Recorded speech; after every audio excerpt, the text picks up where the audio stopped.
Ladies and gentlemen, boys and girls, welcome back to the podcast that we make about video game development and the lifestyle of game developers. My name is Larry Charles. I'm one half of the podcasting team that brings you this awesome podcast. The other half behind this invisible wall is the first person to ever use the term unpopular opinion, Mr. Brandon Pham. Being unpopular, this is Brandon Pham welcoming our special guest this week, Chella Ramanan. I had it on my... We practiced off camera and everything. Right. Chella, So how are you? I'm going to unmute you real quick, and now we should be able to hear you. Hi there. Hey, welcome. How's it going? Hello. I'm good, thanks. How are you? Wonderful. Glad to have you with us on this podcast Tuesday. So happy to be working with you. I would say usually at this point in the podcast, we just ask you to kind of give us the Cliff's Notes version of your resume, why you're cool and why you do what you do, and what brings you to our podcast. And then we will take over there for the rest of the interview. Mm-hmm. So if you would politely give our guests a little background on yourself. Okay. I got to do it rudely. Okay, my name is Chella Ramanan. I'm a video games journalist, but not for much longer, but I've been writing about video games as a journalist for about 18 years, nearly 18 years. Oh, goodness. I've written stuff for The Guardian, the game section of The Guardian. And I write, I've just written my last column for GameIndustry.com, Nice. who are based in the US. But I'm co-founder of POC in Play, which is a diversity organization which focuses on improving the representation and visibility of people of color in the games industry. We're based in the UK, but hopefully one day we'll be international. And I'm a game developer as well. So I'm working on a game called Before I Forget, which is a narrative adventure game about a woman with dementia. And that's with my partner, Claire Morley. And together we are Threefold Games. So we're a little micro studio. And I'm also working on another game called Windrush Tales, which is about the Windrush generation, which I don't know if people are aware of in the US, but that's the generation of people that came from the Caribbean to Britain and pretty much helped to rebuild it after the war. So because they were part of what was once the Empire and then became the Commonwealth, they were invited to come and work. And last year was the 70th year anniversary. My dad was part of that generation. So I wanted to celebrate it. But then last year, we found out that our government was trying to deport some of that generation under the hostile immigration policy that our government currently employs. Yeah, so it just made that game even more worthwhile to make, really. Not only a full schedule, but And that's a full me, I heart think. as well, is what I'm getting. Yes. Well, welcome to the podcast. Definitely happy to have you. And we want to shine as much light onto diversity issues. And it's funny that you're the guest right after what we just did on our previous show. We were talking about, I don't know if you've been following Mordal, how they're not wanting to put women or minorities in the game because of fear that it's going to upset their current customer base. Mm-hmm. Yeah, it's just a small development team that's really in hot waters right now because they're slow to react and basically sitting on their hands. Okay. Wow. We'll send you the link. Okay, I thought we'd had that conversation. I thought we were past that conversation, but I guess not. Surprisingly not. Surprisingly not. Yeah, it creeps up once in a while. But it does. Yeah, I mean, this is as a development team, we know how positive of having diversity and having lots of say in the development process of every game. What is the uphill battle right now for other people to recognize that as well? To recognize the importance of diversity. Yeah, like what is why are people not having an understanding that this helps their game? It's a big question. I think it's just the lack of diversity in their teams. Usually that's the reason. I don't think people are, sort of purposefully going out to make homogenous games. They're just who they are, and they hire people like them. And we know that the games industry is primarily white and male and middle class, and able-bodied and straight, and all these things. And so they just reflect themselves, and they don't think beyond that. And it's a shame. And so it just, it takes a little bit of self-awareness to step outside that. And the default in our storytelling in the West is a white man. That's the default hero who's supposed to stand in for all of us. So we learn it from a really young age that's what a hero looks like. So I think that's primarily the reason. Yeah. And I Larry and I have been in the industry for a long time, and I've looked at primarily the design discipline in the writing team, and as the main example of how the game will come out. And it is very much a referral type of industry. We kind of hire people that we know and that we've worked with before that have similar mindsets as ours. But those two disciplines in particular I feel have the most influence on how the game shapes and forms, because as an artist, we get our directions from those two teams. So I'm talking to a writer and designer. I would love to know both your perspective and your experience with that. I get why what you're saying is funny. Like, oh, let me see. White guy, white guy, white guy, white guy, white guy, white guy. Oh. I've looked at the design meetings and I saw Larry, right? So I've worked with them 3 times. So I've seen this many times. There was a shot, right? Like there was going to be some inclusivity. At least one person. Yeah. At least for sure, you're expecting one person to fight. But surprisingly, like I haven't been on a team where I feel like it was like overtly oppressed for me, like oh, Larry, no, no this, no that, no this, no that. Why are you even here? I haven't had that experience yet. So luckily, although my teams have always been predominantly Caucasian, I would say I've always been in a group of respectful developers. So I can clearly give that credit personally. So to our guest. I haven't really worked in big teams. That's about to change. I'm about to join Ubisoft Massive in Malmo. Yeah, thank you. So, but in terms of my teams, I was thrown together with the people on Before I Forget. So there were 3 of us, and I was the only person of color. We were all women. I said, I'd quite like her to be Asian, to be Indian. And they were just like, oh, okay, fine, cool. So that was nice and easy. But I know from peers who are in indie and still in small teams, and we like to think of indie as quite progressive and whatnot, but I know from peers that they have sometimes struggled to maybe get their voice heard, or that their perspective is important, is sometimes overlooked.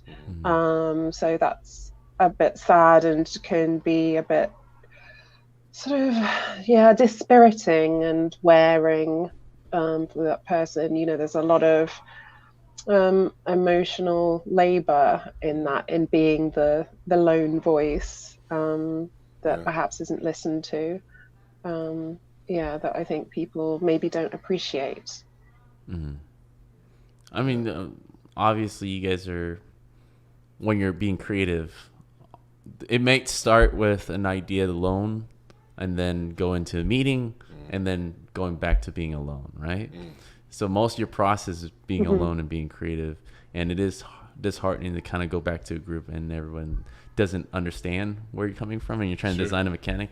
Like usually from a character or situational perspective, I would say like there's often times where my outlook will be different, or what I would say is appropriate or not appropriate. Like I would have a huge stance on. Like there's a very polarizing moment. I think Call of Duty, which World War II had the like.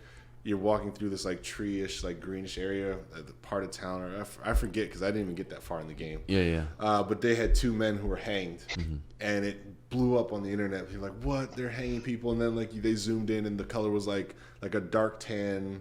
It might have even been a tanned white person. We don't know, but it was enough that like it was ambiguous as to like the race of the person, where it could have been, minority. And like, man, they got shit for that. And I was like, if I was there, I'd have been kicking and screaming. How did they not see that would be a problem? You know what I mean? I wasn't on that team. But I actually did talk to a couple of the designers like about that specifically, and they're like, no, we were like going at each other for a couple of weeks on like just to even have this or not. A lot of people were trying to voice their opinion not to do it, but it ended up being a call that went over heads, was how it was broken down to me.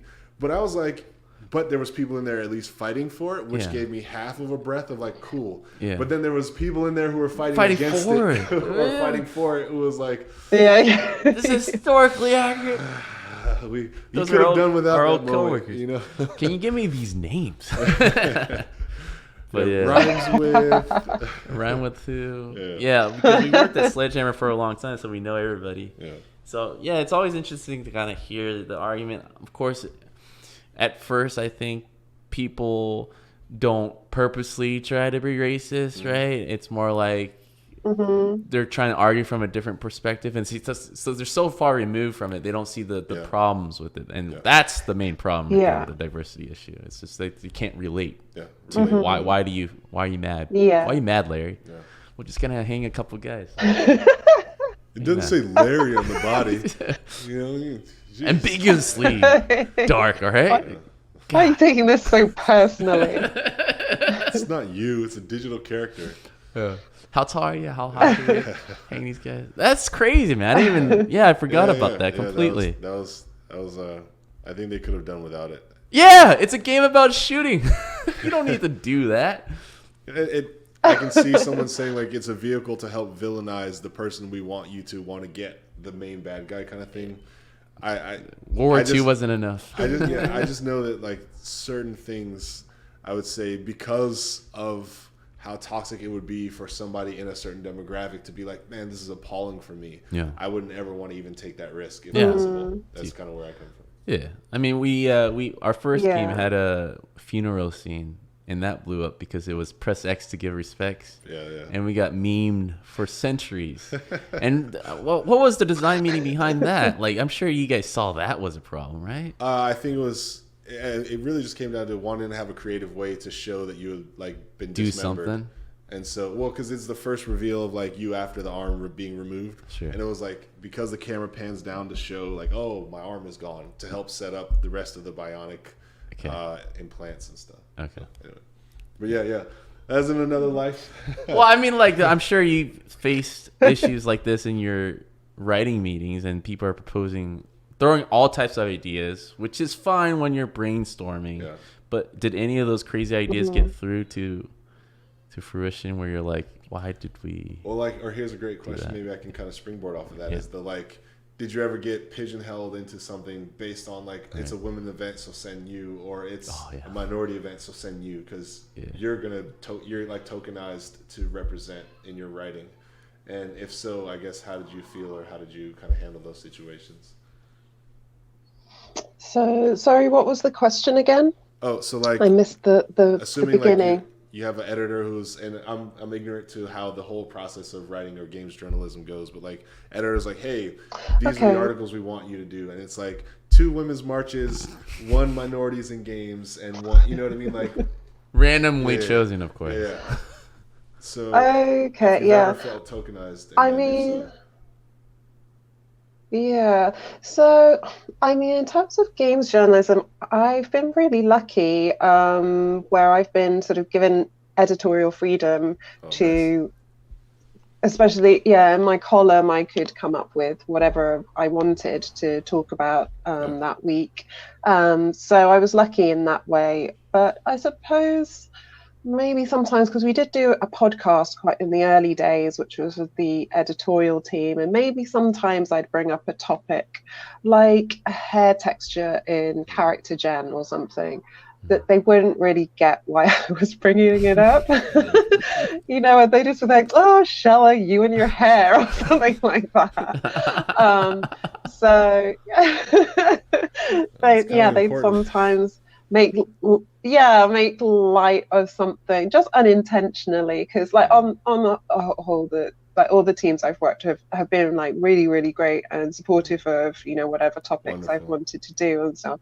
But yeah, it's just like, you know, a sort of cultural lost in translation moment sometimes with things like that. I suppose the times that I feel most tokenized is when it comes to which panels I'm invited to sit on. And so I'll always be, oh God, and it's always the diversity panel. It's like, oh, we're doing a panel about diversity in games, and like I've got to the point where I just like I don't talk. I'm just saying I don't talk about that anymore. Do you feel bad that we've asked you to come on? No, I mean, we weren't even intending to talk about this.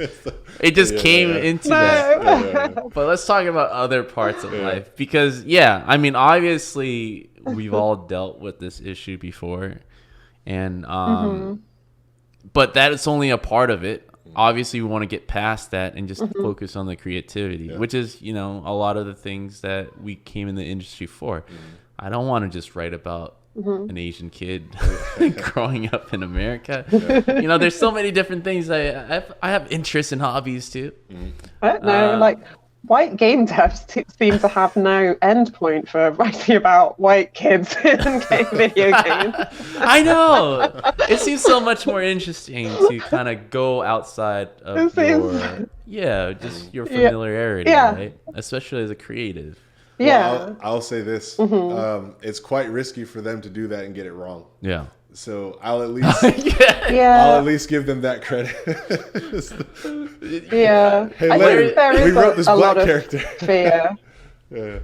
Okay. In those situations, Larry just sits back. All right, let me see this.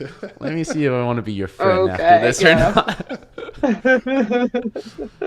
I'll applaud the attempt if it's in earnest. Like, hey, it's important to us that we're showing this story of the Zulu warrior. We came up with this great story. We think it'll be cool. Yes, Larry, we do want your opinion. We do want to kind of use your opinion as a barometer. Put it all on the table. Cool, no problem. I can respect that. Let me play it. What the fuck is this fried chicken doing in the Zulu job? You know what I mean? Like that's. This is in Wikipedia, Larry. We researched it, right? Isn't that what you? No, I'm just. That's a far stretch. This has happened. I can appreciate an earnest attempt at trying to show like a different culture in the game. I actually applauded Rockstar in Grand Theft Auto 5. I think the character's name is Lamar, not Franklin, the black main character, but like Franklin's friend. I think his name was Lamar. Like, that's a risky character to write, to not have like black, and I don't even want to say to not have black people to do this for you, but like to be unassociated with that demographic, because I'm pretty sure Rockstar game developers didn't come from areas where Lamar would have come from. Spent a lot of time there. But I actually thought that the portrayal was of a character and not taking a look at a character and stereotyping and then saying this is the black person. Like, it was actually done in a way that I was like, this is actually pretty good. He's saying derogatory, like hood, like real extra hood stuff where I normally am like, I'm upset because that's the only African American character that they write into the whole film. But this one was actually done well, and I was like, I've met people like this person. I actually think they've done it tastefully. I think that they show this character has ideals, has morals, has grounds that he stands on. But he's just hood. Hood as fuck. Excuse my language. But, you know, so like that was a good attempt. And I'll applaud Rockstar on that one. And that's them probably consulting with a lot of people to make sure it was authentic and maybe not risk it. I mean, Franklin's mother was it his mother or his aunt? Wasn't I didn't think she was great. I just felt she was a stereotype of a bad black mother who I just like, considering they don't do women well anyway, I thought that then to pile on with like the sort of neglectful, sort of selfish black single mother figure. I can't remember if she was a mother or an aunt. Was just like, wasn't great. I didn't play the game, so I have no. No, it's okay. It's okay. I mean, on this. I know where her introduction and Lamar's involvement in the game obviously kind of light, considering the 3 story arcs that they're telling. But I'm not going to discredit. But you can see where their focus was in their consultant. They probably didn't really. They just got spread too thin on a game like that too. Well, now I want to go back and see, because like I was just up here like, hey, they did such a good job. And I was like, wait, what? They did what? You gotta finish the game, Larry. I did anyway. Well, an 18-year career in games journalism, also being involved in, it sounds like 2 simultaneous game development projects, one Apple Studio and another. How much time do you have? Don't ever do that. She's like, Larry, I'll stop you there.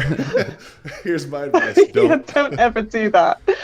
Well, the question coming from me, though, as the designer in the group is, I guess, when did you see that transition in your life occur? When were you always interested in game development, or was that because you were like doing the journalism? You're like, oh, actually, I want to try my hand at it now. Tell me like the story of you going into game development yourself, and like how great it's been for you. And yes, that is a loaded question, because I know that there's been benefit. Yeah. So I've always been writing fiction on the side. I mean, that was my first love, was, the goal to be a novelist. I mean, what journalists? I mean, if you had a penny for every journalist who wants to be a novelist, we'd all be rich, right? So, so I was always attending either writing classes in the evenings, or I was writing something. I think at that point, I was running a writing group, and I was fairly seriously working on a novel, and I think I was on about draft 3 of a novel. And I saw this ad, I think it was GameIndustry.biz, did an article about a writing for games course with an organization called the Arbonne Foundation, which is a really highly respected writing foundation that does writing courses across all sorts of disciplines. So it can be playwriting, writing for radio, writing biographies, all sorts of things, poetry, everything. And they have been bequeathed houses from well-known authors. So I was at the Ted Hughes and Sylvia Plath house, which is up in Yorkshire. And the tutors were David Varela and John Ingold of Inkle Games. You might know Heaven's Vault and 80 Days. So he was one of the tutors. And then Rhianna Pratchett was a guest tutor. Yes. And she came on for an evening. So I saw that, and I like going on writing retreats, and I write about games. And so I was like, oh, this is like kind of a cool intersection of things that I enjoy. So I signed up for that. And basically that kind of changed everything, kind of changed my perspective and my focus, because I thought, oh, this is something I can really do. And I really enjoyed it was a residential week up there. And from listening to the tutors and their journeys, I picked out the common threads were that they'd done lots of different kinds of writing. So Rhianna started as a journalist, and then she studied theatre and, sort of to hone her craft. And David was the same, who's kind of a copywriter.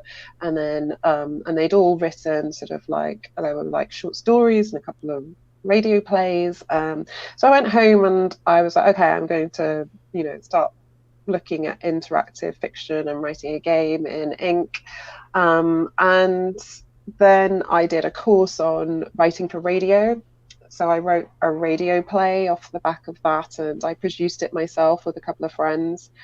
And it was put on at the local literary festival. And then I went to a game jam, and that's where I met Claire, and that's where Before I Forget began. And and then it's just kind of grown from there. And Before I Forget has kind of it's touched a chord with people, which means that even though it's not finished yet, it's had quite a lot of good coverage, and people have really enjoyed the demo, and yeah, so that's where I am now. Yeah, and then I really wanted to do something for Windrush, as it's part of my heritage. And so I was thinking, oh, shall I write a short story? What shall I do? And then I was like, oh, like I could do a game, an interactive fiction game that's perhaps illustrated or something, to keep it quite simple and manageable. And so there's a friend of mine who used to work at PlayStation, and he writes comics. So I said, and I was like, you're from the Caribbean heritage, right? And he was like, yeah, I'm St. Kitts and Barbados. And I was like, okay, I want to do this thing. I've got this idea for a game. Do you want to be a co-writer? And so that's where that began, basically. Yeah. That's a wonderful journey, actually. I wish there was more opportunities for just lots of career paths. Like, hey, let's all get together as a group. Let's just all sit down and hone our crafts in a community collective. I see artists doing it, like sketch groups, like on a small scale. But I would love if there was like, hey, design retreat. Let's all go to, Corey's house. Yeah. He's going to give us 2 weeks to just crash on couches and talk games. Like, that'd be dope, It's just going to turn into a street fighter tournament. Well, is there any high-level goals that you hope your game development opens up for you, or like any new avenues further than game development that you're looking to explore? Because you did mention like there's some diversity. Like, I noticed they all were doing different things. So maybe like first stop games, next stop movies. I guess, are there any other writing goals? Oh my God, I'd love to write a movie. I mean, I have talked to a writer friend of mine who's also a games journalist, and he's on his third novel at the moment. Oh, nice. And we have discussed like writing a Netflix show or whatever the latest iteration of streaming TV will be together. But yeah, I think it's just one of the good things about being a writer, right? Is that there's just so many avenues you can take that. So yeah, I'd like to explore all of those avenues if possible. Yeah, I'm a huge movie buff, so to write a film would be amazing. But yeah, we'll see. I think I'll concentrate on moving to Sweden at the moment and getting Before I Forget finished. It's like, Larry, I got a couple other more immediate things that I'm focused on. Well, I can't wait to see what you get your hands on there. Hopefully we'll keep in great touch because, obviously NDA stuff you can't say at the time. But when you can, like, Larry, it's big. Yeah. Here's what I've been working on. Yeah. This is the part I handcrafted. Larry, please. You're going to love it. Oh, man, I can't wait. So I don't want to take your spotlight. I'll take 10 seconds to just say I love any sort of game that has story, character growth, and development. I prefer games that take me on an adventure, usually the hero's journey, blah, blah, blah. But I love that over like a fighting game or action game alone, right? Like strategy game alone. Like I love Gone Home. I love like God of War 4 and how they take it now. I love those types of games. And so I double down on my respect for people who bring that into game development, for writers who come to the table and like, look, I get it. You have a solid idea for like characters and why all these conflicts are happening, but let me sew that together. Let me really put some breath into this experience. I promise you, your customers will like it. So I will always work with a good writer. 100%. So I'm vouching for you and people like you who do games writing. Please come make these games awesome. I'm tired of shit translation dialogue that makes me upset. Hell nah. That's not dialogue. You really mean that's not a line. That's cheap. Yeah. I mean, I'm sure it's very challenging, especially. I feel like games writing, you have to write a lot more dialogue than other mediums because of these options that the players have to take, and you got to have different scenarios that you got to think about. And it's just a lot of writing that you got to do that some people might not even get to, right? And at least in the bigger AAA franchises, they're moving more away from a singular kind of God of War. I feel like the Sony camp is kind of holding the torch for a single player narrative, right? Just from beginning to end, you play the hero and here's the story, right? I feel like it's kind of crawling back, but for a while, it felt like a lot of just open world player's choice, dialogue Yeah. second, story third type of thing, right? What's your personal feelings about that? Yeah. Well, I think there's space for both, or all of the, all those sort of, because I suppose you have the sort of telltale, which are, tightly written stories, but are very good at giving the illusion of choice and, getting that player, that emotional investment through the sheer sort of craft of the choices they give you. They're brilliant games for sort of studying in that respect. But in my personal choice,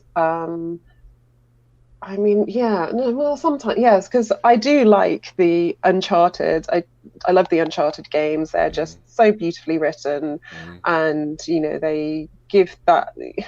We've always been searching for that game that feels like a movie, and Naughty Dog gives us that. They did that perfectly, and it's such it's a sheer joy to play in that respect, because it's like that sort of that dream that gamers have always had, to play a game that feels like a movie. And I do prefer that to more open world games. I think it's hard to create a satisfying story experience in an open world. That's a real challenge, and I think it's one that narrative designers are, they're having a good go at it. Like, how do we do this? We have to crack this nut, because it's one of the things that really sets us apart from films. Is this thing we can do. Give an open world where the player can do whatever they want, but also somehow put a narrative in there that feels satisfying and not tacked on or extraneous. It's a challenge, but what's great about games is there's space for all of those things. There's space for everything, from the game I'm writing, which is extremely linear, there's no choice.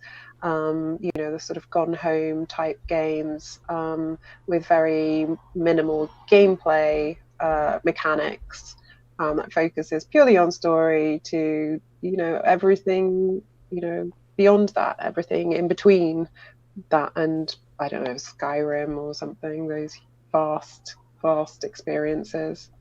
But I think story is still really important. I think the one heartening thing for a narrative designer, writer, is that story remains important, because you have to do something with the graphics have to be there for some reason. There's a story, because the graphics are so beautiful now, there has to be a story there somewhere, doesn't there? You have to, you can say distractions. fill out I know that you guys world are thinking distractions. Yeah. Writers and designers, that distraction that supports what we're doing. Graphics. Is there a certain discipline that narrative team and writers just pick on? I feel like within the game development studio, the art team that picks on the design team. I feel the design team probably talks about art the same exact way. As a designer, I probably pick on everyone except for engineers. Okay, yeah. Everybody is open season. Is there a certain group that you feel like whenever we do our thing, these guys are just like messing with it too much, or I don't know. I think isn't the narrative team always at the bottom of the rung anyway? Already. So glad you're here. Okay, we're 80% of the way through the project. Yeah. We got a week. We've already got it done. Just go in there and just write some stuff, sprinkle some story, some dialogue, get some actors in there. Yeah, exactly. Do what you do. Just fix this thing. We're going for game of the year quality here. Okay, so just so you know, I feel like hopefully that has been flipping. Hopefully narrative team is getting bigger, right? There's more emphasis on writing at the beginning of the game. Those are the core development in the team when you're forming a studio now. That wasn't the case 5+ years ago. No. You used to be treated like, Yeah. I don't know, the audio guys. The audio guys are unfortunately still at the end with the visual effects guys. It's fair to say, like, the game sizes 10 years ago super small, right? Yeah, So, yeah. like, going from one writer at that time to now, like, when you bring up Uncharted, Assassin's Creed, you have macro story and micro story. Yeah. You have side So quests, much, additional yeah. content. Like, there's narrative designers, Yeah, right? it's gotta be There's, a like, reason. I just do dialogue. There's, I'm doing overall story. Right. There's, I mean, I just build lore that goes on the website. Yes. Writers. There's, oh my God. Like, we've grown so much. Yeah. So I'm proud because Yeah. as long as I know that both are sharp, and it's hard to do, and I'll let you attest to it. I imagine it's hard to do a macro story really well that is just as like fine-tuned in detail, or a micro story that's just as fine-tuned in detail as like the overall macro story. Yeah. Usually, like when I see a game like Uncharted, or they do like, hey, in this area you can do whatever you want, but then you're going to get back on the story path as we transition you from here to here. You know what I mean? Yeah. That's the best way I've seen it thus far, and that's fine with me because, like you said, it's a game movie. Like, nothing beats Saturday morning, nothing to do, big screen TV, and you're playing like an epic.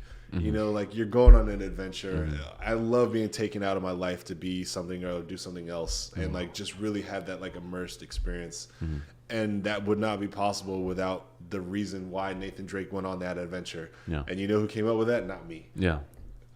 I came up with the challenges in the location, but I didn't send them to Madagascar. You're definitely I not didn't send Larry. them This would sound like what you can come up with, Larry. Where'd you get this from? Yeah. All right. Well, actually, Yeah, it's true. Yeah.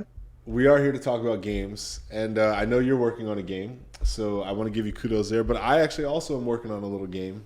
I've been testing it out. It's a really fun game, and it has a lot to do with dialogue. So, you being the expert, I would love if you would play this game with me. Would you like to play? Yeah, sure. Okay. Yeah. So, What now? Okay. all right. Yeah. The game is called the Fast Five. I'm going to ask you 5 rapid fire Okay. questions, and from you, I need 5 rapid fire Oh answers. God, I feel like I'm on Ellen now all of a sudden. Well, no clowns are going to pop out of your, you know, the Any of the boxes or table, somewhere. coffee table next to you. Yeah. All right. So, question number 1: if you could take over as the writer for any game or movie series to make the next installment, which one would it be? Oh my gosh, I don't know. God, it's supposed to be rapid fire. It's all Any good. game or I don't know, Banner Saga. Okay. Oh, Banner Saga. Nice. Question number 2: if there was a video game world that you could live in for one day, but all the rules apply, which one would you pick? All the rules apply. Oh, okay. I'd say Assassin's Creed Origins. Oh, nice. She's like, I got a couple people on my list, Larry. Question number 3: in regards to your preferred way to write, laptop, pen and paper, typewriter, what's your preference? Fountain pen and paper. Oh, Wow, fancy. Easy. Respect. Question number 4: your favorite thing to add to a breakfast burrito?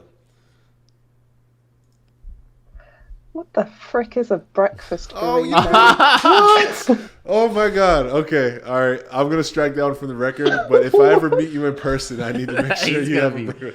Okay. Okay. This is question number 4. Question number 4: what was the first video game Okay. console you ever owned? PlayStation. All right. Question number 5: the one game, movie, or book you think was the most inspiring piece of written content that you yourself have played, read through, or watched? Most inspiring. Most inspiring. So personally, if you don't have to say this was the best, Yeah. but more so, yeah. I don't need this. Probably A Secret History by Donna Tartt. All right, I'm gonna segue. So the game is finished, but can you give me like a little brief about A Secret History by Donna Tartt and why that was inspiring for you? Okay, yeah, so that's a novel. And it is about a guy who's he's a poor kid from California, and he aspires to go to an Ivy League university. So he's always like poring over the brochure, but I think his parents don't want him to go. They want him to just get a job, but he's really clever. So anyway, he ends up at this Ivy League university, and then there's this elite group of students who are quite enigmatic and charismatic, and they're in this sort of elite class that does Latin and classics and things like that. He gets wrapped up in them, and from the beginning of the book, you know that Bunny is dead, who's one of the people in the group. So it's a howdunit. And when I was like 15 or something and I read this book, it was just like a really nice flip that I really enjoyed.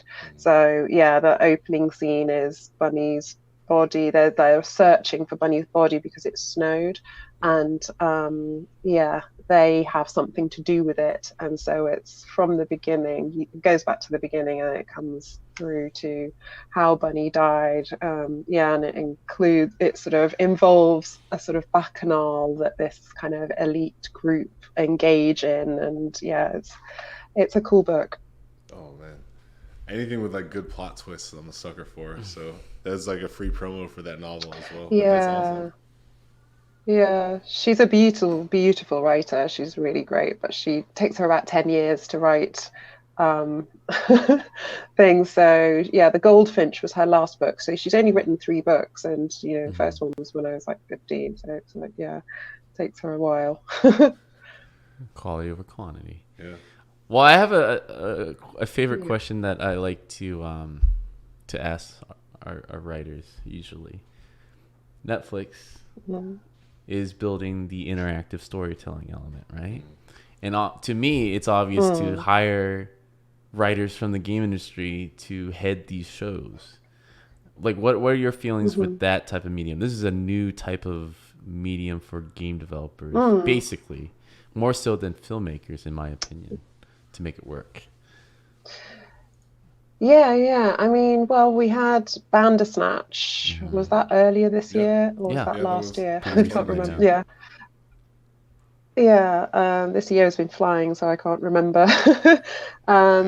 Which was which was interesting. It was interesting to see the games industry react to Bandersnatch, because I think it was hugely successful, and there's a sort of before Bandersnatch and post Bandersnatch, how you talk to people outside the industry about what you do as a game writer. So you can say to sort of Joe or Jane Schmo walking down the street, oh yeah, I write games, and it's a bit like Bandersnatch or something, if you say I'm doing an interactive, choice-based narrative within a game. So you could use Bandersnatch now as an example, and they'd probably know what you're talking about, whereas before they'd just have been like, you what now? Even if you said choose your own adventures, they'd have just still been like, I don't see how that relates into a digital form. It's still quite a leap. It's not for us from choose your own adventure books to games, but for people who don't play games and aren't familiar with them, they don't see how that can be. So it's interesting in that perspective that it's taken interactive fiction to a mainstream audience. And then there's the whole conversation about whether it was good interactive fiction or not. So there was that whole discourse which I watched on Twitter, which was interesting, and we did a podcast episode on it. I have a podcast called Argue the Toss, and my co-host Drew decided that it was what did we decide? It was something like fun but not good, or something like that. We enjoyed it, but it wasn't the best example of interactive fiction. It was obviously doing things that have been done quite a long time ago in the IF scene. But then, interestingly, Sam Barlow is currently he's working with Netflix. And that should be really interesting, because he did Her Story, which was fantastic. I loved that. So I think they're going the right way with Sam Barlow, and I think there are I'm sure there are other people who are involved from the games industry in the Netflix side. I can't remember specific names, but that's heartening. As soon as that collaboration was announced, I was like, okay, this is going. This is good. I suppose they're clever, basically, because Charlie Brooker and Black Mirror is a really big draw and it's a big name. So they went with that, which is great. Because people are going to watch it. Yeah, exactly. So, people are ready for something weird with Black Mirror, and it was the perfect platform to try that out, because nobody apart from us knows Sam Barlow. Right. And that was. And you saw it, right? Bandersnatch? Yeah. Yeah. Oh, dude, I saw it. I was bored. Oh. But it was like, do you want to take a sip or 2 sips? Yeah. But like, what I really loved that didn't get enough attention was the Bear Grylls one. Oh my god, the Bear Grylls. Yeah, he did like Choose Your Own Adventure on Netflix. My god. Oh, it was so good. I didn't know. He's like, do you want me to jump out of the helicopter, or do you want me to eat this? This dookie on the ground is like, oh, eat the dick. Oh, you're really making me do this, aren't you? I was like, yes. My kid was in it, and I was watching a little. I was like, yeah, this is really. You know what sucks for Bear, because he had to do all the things. I know he did everything. It was this is a new avenue for actors out there. Yeah. Eat the dookie. We need you to touch the cactus. We need you to let the fire dance. We need you to do the hornet sting and jump out of the helicopter.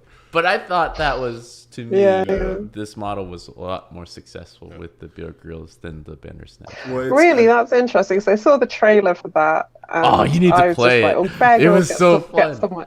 Really? Because it was real. He was doing all the stuff. Bear Grylls gets on my nerves. Yeah, it was definitely more action-oriented, and it was fun seeing him kind of going through it all. And it's like, oh, looks like you killed me. I'm stuck in this cavern. He's like, yes, I know. Well, maybe the payoff, right, is a lot different, because if you're not into game development, or like really gave a crap about the like nostalgia that they were kind of leaning on with the like Zork clone or whatever they were doing there. Maybe, but like, oh, this guy's gonna eat dookie, right? That's super simple. It's not deep. It's action. I just want to see the result. He's gonna really eat it.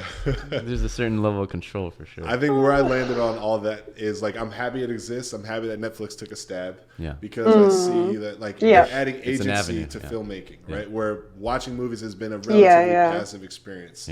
Now it's like, oh, cool. Like there's a little bit of agency in it now. So I can have a deeper experience, and we can have talking points that are different than I saw it my way, you saw it your way. Right. Now it's, well, I did this. My experience. Multiple or you did endings, X, and this is the ending that you saw.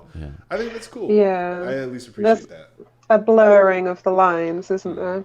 Yeah, they love what's happening. Which is interesting. Streaming data that you have to download in 4K. They love you spending more time in Netflix. So that's very, very good for what they're doing. Which is the problem that I think all the streaming platforms will have, because it requires so much more time to stream games with Stadia and all this different things. It's a problem. It's like not everybody has the free internet to allow that. But Netflix is coming from the bottom up, so they'll find a sweet spot for all that. Well, it'd be interesting. I'm really interested to see what Sam Barlow does. You'd mentioned briefly your podcast, if you just so we can reiterate while it's on our mind, in case any of our listeners want to jump in on that. What was your podcast again? It's called Argue the Toss. Argue the Toss. So it's got a very British name. It's I like it. I'm gonna it's a turn of phrase. So it's just the two of us normally, talking about games and films and stuff. We talk about films a lot, and we both write, so it's from a sort of writer's perspective. We tend to do a deep dive on like story narrative in films and games, and sometimes we have guests on as well. Okay. I got one interesting writing question for you, because again, we kind of illustrated that Rockstar may or may not have done character writing right. So do you have any successful techniques or suggestions for people who may be in a scenario where like, I'm going to be writing somebody unfamiliar to me because professionally I'm a writer and I've been hired to do that job? Maybe what quick 2 or 3 pieces of advice do you potentially have? And I don't want to say quick like I'm limiting you, but trailers. No. Okay. So. Yeah. So tips for writing the other, particularly, do you mean? Yes, please. And this is for me. Yes, I'm yeah, asking for sorry. me. I want to get better. Okay, getting into the head of, well, I suppose the thing that's good that we have now is the internet and social media. So, there's Black Twitter and, there's probably Irish Twitter and Jewish Twitter.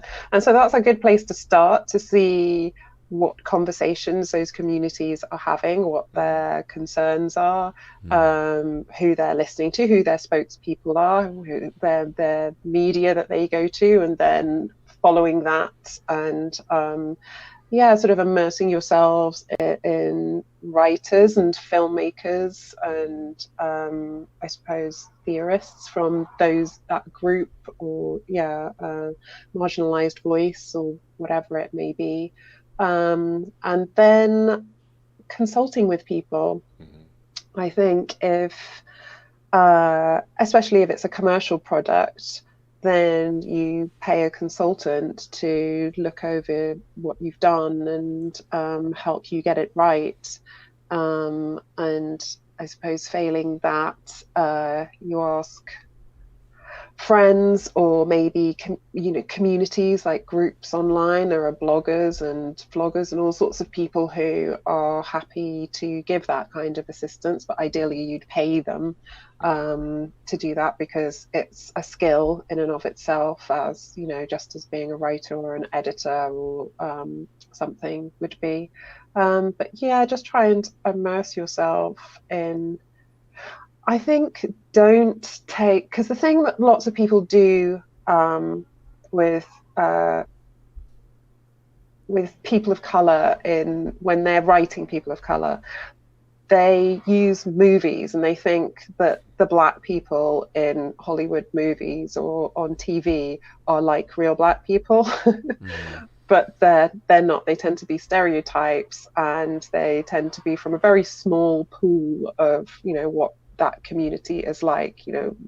Black people don't all come from one part of an LA sort of urban sprawl, or they don't all just come from New York or whatever it may be. Some of us are from London. Some of us live in the countryside. There's all sorts of experiences. So don't use Hollywood shorthand to inform what you think a group is. I think that's the biggest mistake people make.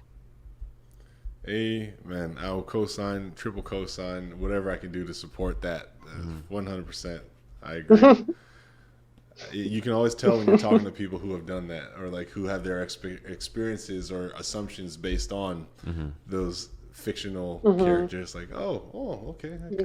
Do you get that? That's what we do. Do you get that in the first time conversation where they come into it presumptuous and then they meet you in like a game dev studio, right? I'll say there's two areas where I feel like most of the I can tell you're very ignorant is fictional or news are the main sources, where they'll say Black people ultra violent, they only do this, they only do that, and I've seen them. Oh my god, I was like, okay, cool, man. Yeah, they say that. By the way, let me get them Jordans, since that's what you thought I was here to do. I was here for civil discourse. Now I'm here for the Jordans, because can't hide it. It's in my DNA, according to the news.